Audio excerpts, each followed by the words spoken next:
A graça e a paz do Senhor Jesus. Amém, irmãos? Bom dia para todos. Nós vamos começar mais uma lição da nossa EBD. E dessa feita nós vamos estar estudando o livro de Deuteronômio. Nós estamos usando na nossa igreja essa revista Compromisso. E hoje nós estamos na lição 11, que é a prática da adoração. Eu gostaria de começar orando. Nós vamos orar. Convido a você que está em casa, cultuando ao Senhor. Vamos orar juntos. Feche seus olhos. Nós vamos agradecer a Deus por esse dia. Pai, muito obrigada, Senhor, por esse dia. Graças te damos porque até que o Senhor nos ajudou. Muito obrigada porque nós temos capacidade, Senhor, para ler, para entender, através do Teu Espírito Santo, Senhor, essa palavra. E que essa palavra, Senhor, possa trazer mudança no nosso coração, que possamos compreender melhor a Tua vontade para nós, Senhor. Nos ajuda, Senhor, a ensinar e a aprender esta lição. Nós te agradecemos em nome de Jesus. Amém, Senhor. Amém. Queridos, nós vamos tratar do capítulo 1 do livro de Deuteronômio. E os irmãos sabem que o livro de Deuteronômio, ele tem início com Israel acampado a leste do rio Jordão, na terra de Moabe. Pouco antes de Israel cruzar o Jordão em direção à terra prometida, o Senhor, ele já tinha dado ordem, não é, para que eles entrassem, e Moisés sabia que ele não iria entrar na terra prometida. E o Senhor deu a Moisés esta indicação de cuidar da parte no que tange a essa nova entrada, essa nova vida do povo nessa terra, onde eles iriam fixar moradia. E é interessante, queridos, que o livro de Deuteronômio, na verdade, ele começa no hebraico com estas são as palavras, ou simplesmente palavras. E alguns rabinos chamavam este livro de livro das admoestações. Por quê? Porque Deus, no Deuteronômio, ele vai falar para o povo com relação à adoração. Que o povo deve ser fiel a Deus, na adoração somente a Deus. E é importante nós notarmos que o monoteísmo, ele foi importantíssimo, não só espiritualmente, mas também politicamente e culturalmente. Por quê? Porque quando o povo ele adorava a um Deus só, e o povo de Israel era monoteísta, diferentemente das nações ao redor, que eram politeístas, essa nação mesmo onde eles iriam agora entrar, era politeísta. E é importante entender que o povo monoteísta que adorava a Yahvé, o povo hebreu, eles tinham leis próprias, eles tinham condutas de vida, condutas de moral, condutas culturais próprias, e isso facilitava também, esse monoteísmo fez com que o povo ficasse unido, fez com que o povo não se dissolvesse no meio de outras culturas, no meio de outros povos. E por que era importante essa unidade? Obviamente, nós compreendemos que do povo de Israel veio o Messias, o ungido. E nós sabemos que o Senhor Jesus, ele precisava vir desse povo. E esse povo teria que estar ligado a Yahvé. Não é? Era promessa, já estava escrito desde lá de Gênesis, a promessa. E essa promessa de que viria o Messias, ela vem se repetindo em vários livros da Bíblia. E justamente essa coesão, essa unidade do povo facilitaria, não é, esse advento. E nós vemos aqui que Moisés, ele toma essa legislação que o Senhor deu a Israel 440 anos antes e a adapta às condições de vida fixa que eles agora iriam viver. Então, eu vou ler aqui na nossa revista, tá?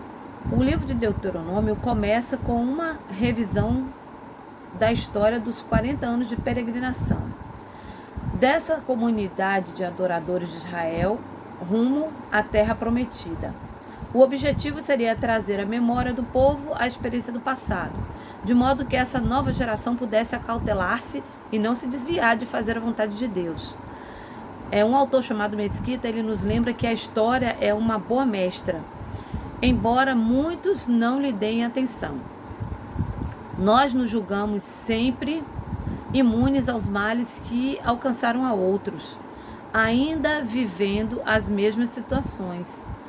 A revisão da história visava advertir o povo de que o Deus com o qual eles tinham aliança não conhecia outro igual a ele. Veja bem, nós entendemos o seguinte: quando nós lemos a Bíblia, às vezes parece que essas pessoas estão longe e são personagens, são pessoas, são seres humanos como nós. Eles viveram, eles tiveram família, alguns tiveram família, sofreram, choraram. Então, são pessoas que tiveram experiências singulares. E algumas dessas experiências nós podemos tirar lições. E quando nós lemos o que o povo de Israel passou, às vezes a gente pode pensar assim: se eu estivesse lá eu não faria assim não. Se fosse comigo eu faria diferente.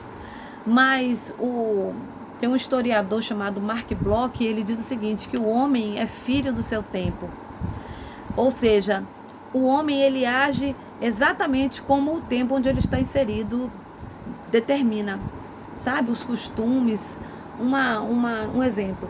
Hoje nós nos vestimos como pessoas do século XXI, do ano de 2023. Se você pegar uma foto da sua família antiga, ou da sua mãe, ou da sua avó, você vai ver que eles se vestiam como pessoas daquele tempo. E eles pensavam também como pessoas daquele tempo. E é interessante que essas pessoas aqui, elas estavam cometendo vários erros quando eles se envolviam com ídolos pagãos de outras nações. E nós entendemos que tudo muda, tudo passa, mas a Bíblia, ela permanece. O conceito bíblico de adoração, de santidade, ele permanece. Podem mudar as gerações, podem mudar os anos, podem mudar as culturas, mas a palavra de Deus, ela não muda. Eu estou falando aqui que as pessoas tinham determinadas atitudes que eram relativas àquela cultura, àquele tempo. Mas quando você compreende o que Deus quer para você, a cultura externa, ela não deve influenciar a nossa vida, né? Por exemplo, eles estavam sim numa cultura pagã, numa cultura idólatra, mas eles tinham a palavra, a Torá, né? Eles tinham a lei. Então eles poderiam se determinar pela lei e não pela cultura dos povos pagãos. Compreendem? Nós hoje estamos aqui no ano de 2023, nós temos uma cultura, nós temos leis, nós temos diversas questões que nos envolvem nesse presente século, mas a nossa forma de pensar, a nossa forma de agir e o nosso coração, ele tem que estar baseado na palavra. Sabe, queridos, a palavra, ela é única, a palavra, ela não deve ser, como é que eu posso dizer? Ela não deve ser modificada e não será por conta de cultura, de leis. Por quê? Porque como o povo de Israel, eles tinham uma lei de conduta, uma lei espiritual, uma lei moral. Nós também temos a lei, que é a palavra de Deus, que nos guia a toda a verdade. Então, o povo de Israel aqui, Moisés, ele estava chamando a atenção para isso. Ele fala aqui, eu vou voltar para a revista, tá? Ele fala assim, que Deus é o Deus único e Senhor soberano dos céus. Ele havia tirado Israel da fornalha de fogo do Egito para lhe tornar um povo de herança, como hoje se vê. Embora seja um Deus que se lembrava sempre de sua aliança com Israel, ele é zeloso, um fogo que consome, e não tolerará a desobediência à sua lei. Estão vendo? Então, como é que nós podemos confirmar isto? Vocês lembram de Moisés, não é? Moisés, ele lá já no finalzinho aqui, quando o povo já estava para entrar na terra prometida, o Deuteronômio, ele traz uma nota melancólica. Estou lendo na revista. Moisés declara haver rogado a Deus que lhe desse um indulto e permitisse a sua entrada na terra, mas Deus apenas lhe concedeu ver ao longe, desde o monte Pisga, a terra onde o povo habitaria. E por que Moisés não entrou? Porque Moisés, ele transgrediu. Deus deu uma ordem a ele para que falasse a rocha. Ele bateu na rocha. A rocha simbolizava Cristo. Ele não teve, ele ficou, ele foi movido pela ira do povo. Ele foi movido pela pressão que o povo fez a ele. E ele desobedeceu uma ordem divina. Então, ele não pôde entrar na terra, mas ele viu o cumprimento da promessa. Porque Deus fez com que ele olhasse e visse a terra que Deus tinha prometido, que os israelitas iriam entrar. E Deus mostrou a Moisés a terra. Não há argumentos do homem que possam mudar a pena pelo pecado. Nem mesmo a impressionante obra de Moisés na liderança de Israel foi suficiente. Obras não salvam. Como está escrito em Efésios 2, versículos 8 a 10. Não é? Moisés foi um excelente líder, um homem manso, um homem que ele realmente teve muita fibra para tirar toda uma nação de dentro do Egito, transportar por um deserto e fazer com que esse povo herdasse a promessa de Deus. Mas mesmo assim, Deus não revogou aquilo que já tinha determinado para Moisés, de que ele não entraria. Por outro lado, a oração não atendida de Moisés nos ajuda a compreender que devemos crer no cumprimento das promessas de Deus, ainda que não a experimentemos fisicamente. A promessa de Deus não havia sido de dar a Moisés, como indivíduo, uma herança em Canaã. A promessa era para a descendência de Abraão. Agora Moisés podia ver a promessa cumprindo-se e isso devia bastar-lhe. Deus tinha para ele planos ainda mais excelentes. Qual era? O desejo maior de Moisés se cumpriria. Ele veria a glória de Deus face a face para sempre. Ou seja, Moisés não iria entrar na terra prometida, não iria entrar em Canaã, mas Moisés seria recolhido para estar ao lado do Senhor e poderia ver a glória de Deus. Ele ia poder ver, como diz a revista, a glória de Deus face a face para sempre. Você encontra isso em Êxodo 33, 18 e em Deuteronômio 34, 5 e 7. Vida para os adoradores. Moisés continua a recordar ao povo os episódios da longa viagem e lhes narra as circunstâncias que se deu a doação da lei. Ele faz uma recapitulação, resumidamente, e passa a explicar os objetivos a que se propunha tal legislação. De que modo, bem sintético, podem ser expressos assim: andareis conforme o Senhor vosso Deus vos ordenou, para que vivais, estejais bem e tenhais vida longa na terra que ireis possuir. Então tinha aí também uma cláusula. Eles iriam andar bem se eles estivessem conforme o Senhor tinha ordenado. E assim também é para nós, irmãos. Nós andamos, quando nós observamos a palavra, quando nós observamos aquilo que o Senhor quer para nós, para as nossas vidas, nós temos bom êxito.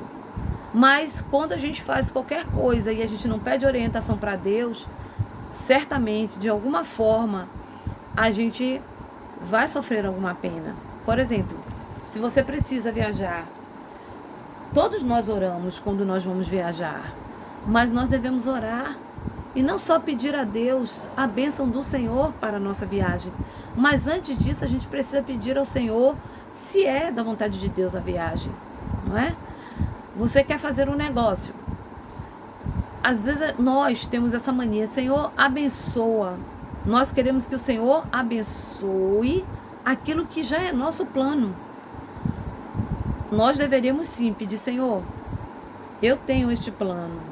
Este plano é o teu plano para mim? Todos nós poderíamos fazer assim, mas a gente acaba não fazendo. Não é verdade, irmãos? Nós precisamos pedir ao Senhor orientação para as nossas vidas. Orientação para tudo nas nossas vidas, nas mínimas coisas. Eu não sei se os irmãos têm esse costume. Quando eu preciso achar alguma coisa, que eu perco alguma coisa, um documento, eu preciso, eu oro logo. Eu falo, Senhor, olha, eu já procurei, eu já não sei mais onde está, mas eu peço, Senhor, que me oriente, Senhor, para que eu vá exatamente no lugar onde está isso que eu estou procurando. E assim é feito. Eu faço isso. Também nós temos um Deus que está disposto, irmãos, a cooperar conosco, mas nós precisamos compreender qual é o propósito de Deus para nós. A lição ela fala sobre adoração, né? O título dela é justamente isso. Ela trata da prática da adoração que o povo de Israel iria ter que desenvolver muito mais agora, porque eles estariam inseridos no meio de outros povos. E a revista diz o seguinte: o adorador não vive pela adoração em si. A vida está na obediência a Deus, e nessa obediência Israel encontraria vida e prosperidade. Então, nós compreendemos o seguinte: a adoração, ela não pode estar isolada da fé e não pode estar isolada da obediência. A adoração é um resultado da fé e da obediência. Quando eu tenho fé, eu obedeço a Deus, eu vou adorá-lo. Sabe, irmãos, e às vezes a gente pensa assim que, como é que eu vou adorar, irmã? Eu trabalho o dia todo, eu saio cedo, eu pego o ônibus lotado, eu pego o metrô, e eu não tenho tempo para adoração. Aqui, ó. Você pode adorar o Senhor no meio de um ônibus bem cheio, mas você está com a sua mente ligado com o Senhor. Senhor, eu te adoro. Senhor, muito obrigada. Graças te dou por esse dia. E ninguém nem está te ouvindo, porque você está orando. Aqui, você está orando ao Senhor com seu coração. Você pode adorar também ao Senhor quando você estiver arrumando a sua casa. Senhor, eu te adoro, te louvo. Eu exalto o teu santo nome. Senhor, o Senhor é o Deus da minha vida, o Deus da minha salvação. Muito obrigada, Senhor, por tua santidade. Obrigada porque o Senhor é fiel à tua palavra. E você pode adorar o Senhor com sua vida. Você pode adorar o Senhor com seus atos. Você pode adorar ao Senhor onde quer que você esteja. A adoração, ela não se restringe a um local. A revista, inclusive, ela traz isso também. Ela traz aquele evento, aquele encontro maravilhoso que o Senhor Jesus teve com a mulher samaritana. Os irmãos conhecem muito bem essa passagem. E o Senhor Jesus, ele chama a atenção da mulher samaritana. E lá ele não está dizendo que ele busca adoração, mas ele busca adoradores. Porque ele ali, não é? Quando ele encontra com a mulher samaritana, ele fala assim, olha, não é mais no espaço físico, não. Não. A adoração não se restringe a um local, não se restringe a um formato, mas a adoração agora, ela passa a ser em espírito e em verdade. E ele fala isso para aquela mulher. E a nossa revista traz aqui exatamente isto. Que gente comprometida e consagrada e dedicada a render-lhe adoração. São esses que o Senhor procura.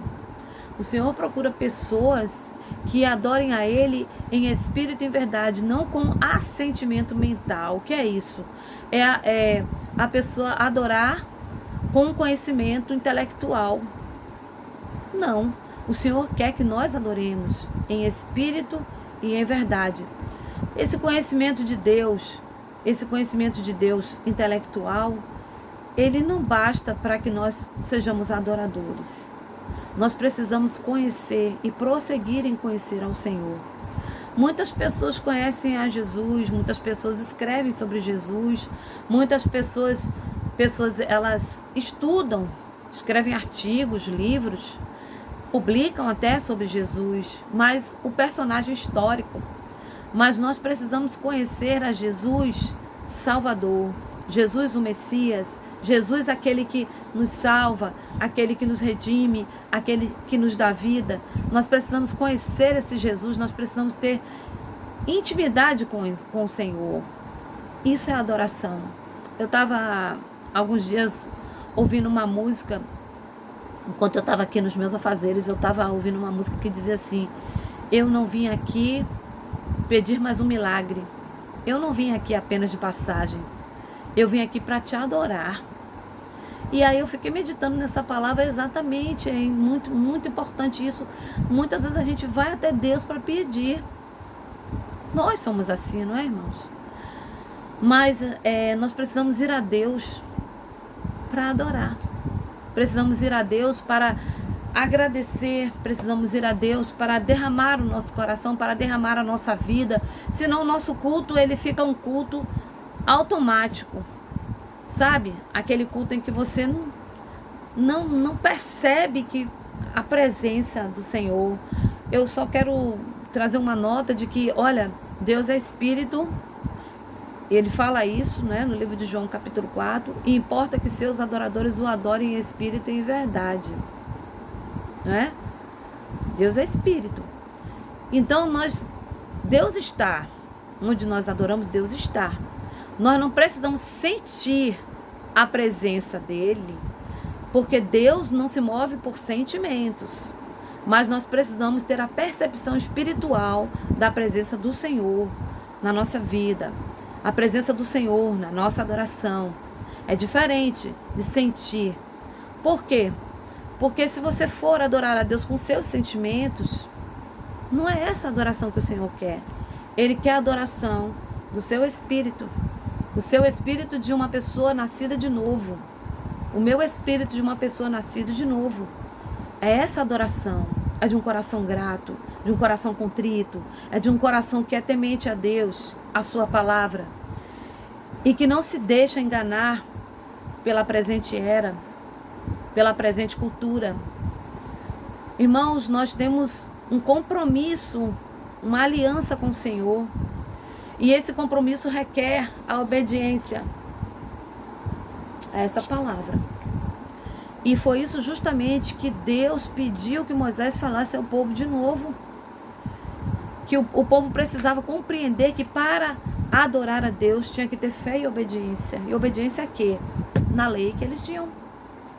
Na lei que eles tinham. Eles sabiam se ordenar, eles sabiam se conduzir no meio daqueles povos, porque eles tinham recebido orientação para isso.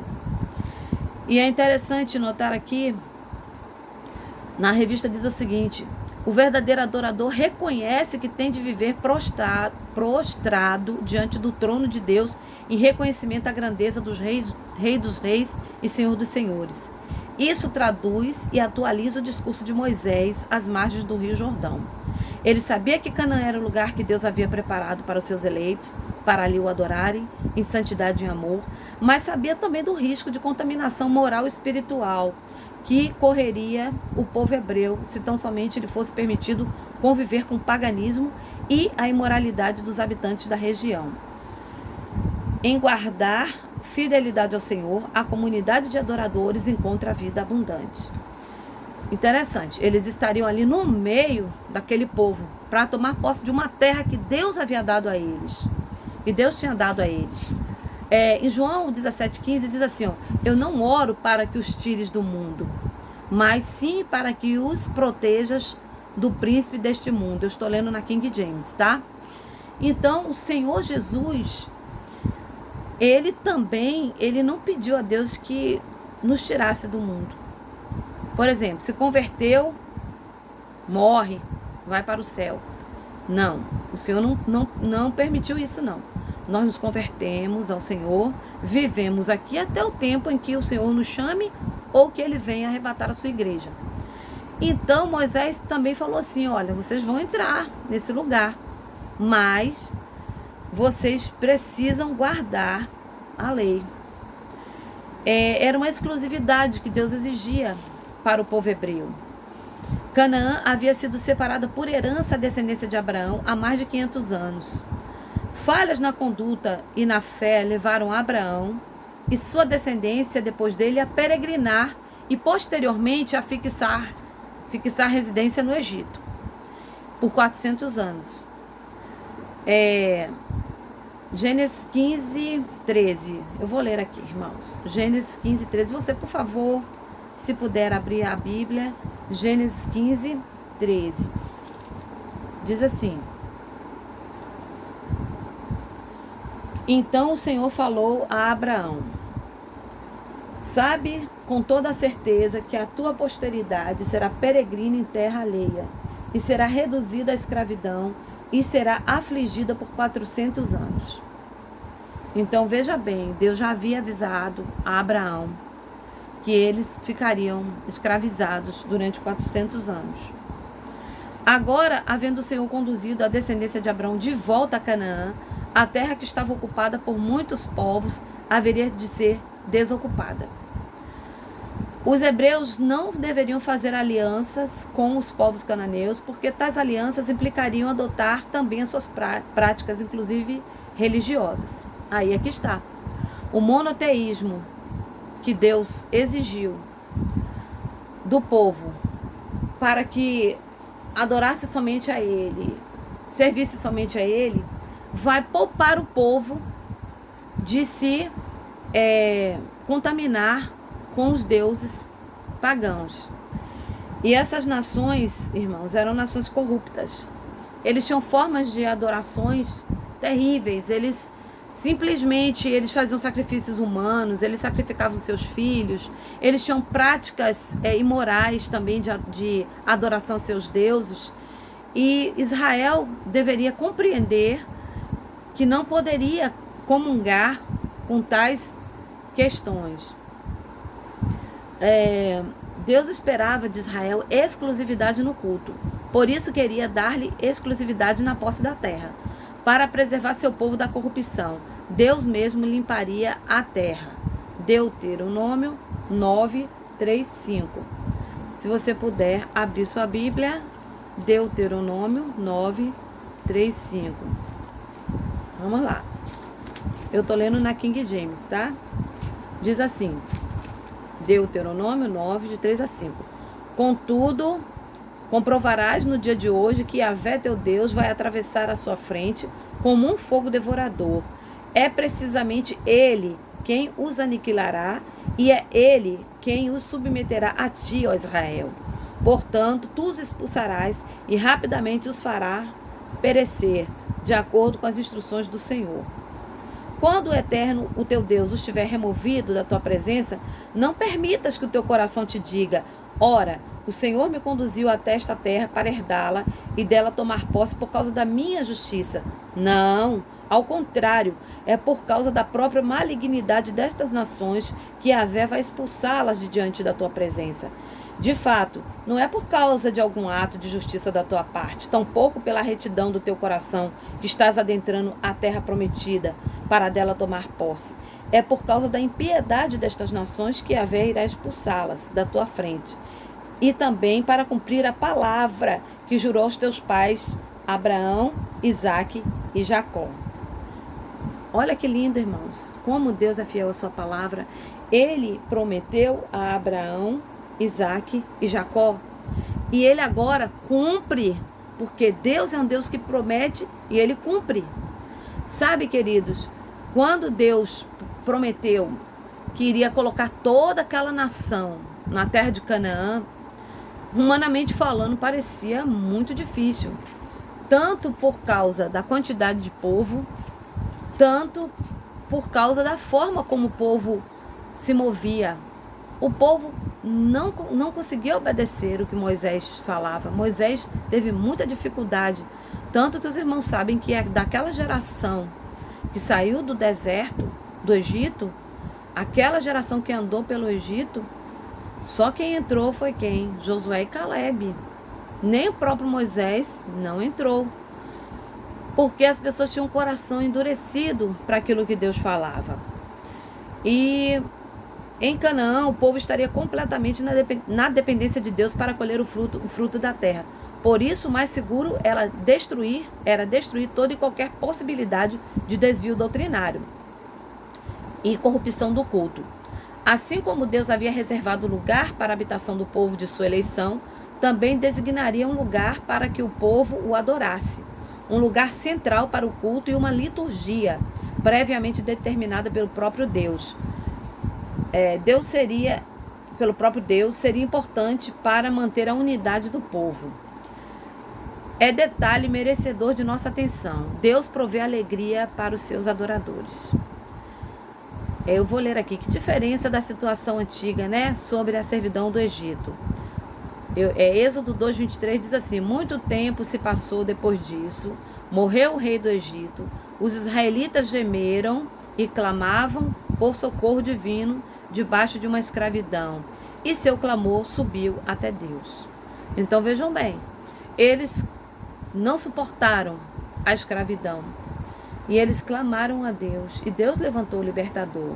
Deus levantou Moisés. Não é? Deus sempre promove a alegria. Aqui é a nossa revista. Os irmãos que têm a revista vão ver aqui, ó, aplicação para a vida. A alegria para os adoradores. A alegria caracteriza a nação de adoradores cuja vida é sempre um hino de louvor ao nosso Deus. Tanto é que nós temos um livro no Novo Testamento que chama-se Carta da Alegria, que é o livro de Filipenses, que Paulo escreve quando é uma das cartas, né, que ele escreveu na prisão. E ele fala várias vezes: alegrai-vos sempre no Senhor, outra vez digo, alegrai-vos. E a alegria, queridos, não é pelas circunstâncias, mas a alegria que Deus nos proporciona é mesmo em meio às circunstâncias. Talvez você esteja passando um momento muito difícil na sua vida, talvez um problema de ordem financeira, talvez um problema de enfermidade, talvez você não tem mais ânimo, você está espiritualmente precisando de ânimo. Mas eu digo para você: alegrai-vos sempre no Senhor, se alegre no Senhor. Se você não tem força, ore a Deus: Senhor, dá-me forças. Senhor, me ajude a descobrir a alegria no meio disso. E Deus certamente Ele vai ouvir a sua oração, porque Deus, Ele não resiste a um coração contrito. E nós podemos saber que Deus, Ele é o mais interessado na nossa alegria. Nós que adoramos a Deus, nós devemos nos sujeitar a fazer a vontade dEle, sabe?